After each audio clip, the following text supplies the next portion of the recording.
Nag-drop ngayon ng panibagong kanta at music video sa YouTube ang BGYO na kung saan sila ay managed ng ABS-CBN.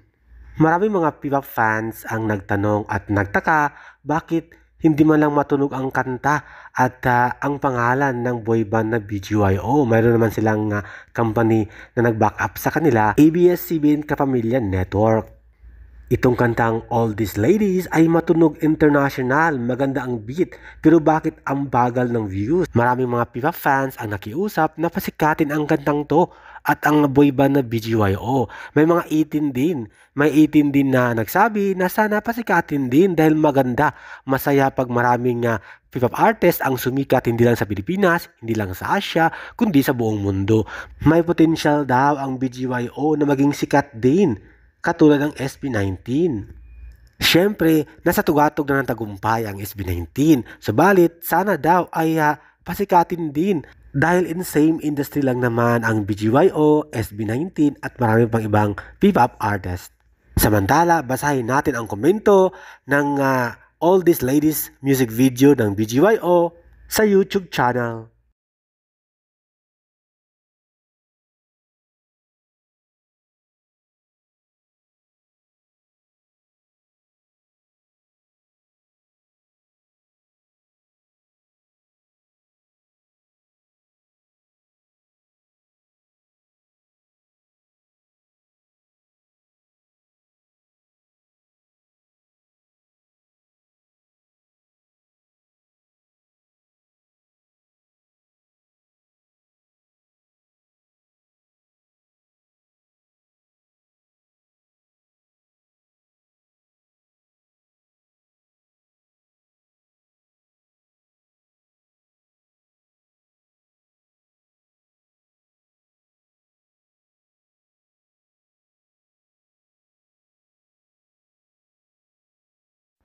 So, ano sa tingin nyo 18? Dapat na bang pasikatin ang BGYO na kahit naman maging well-known sila at matunog ang pangalan, hindi lang sa Pinas kundi Asia dahil sabi nila, pwede naman suportahan ng 18 ang BGYO tulad ng pagmamahal nila sa nag-iisang SB19, The King of P-pop. Good luck!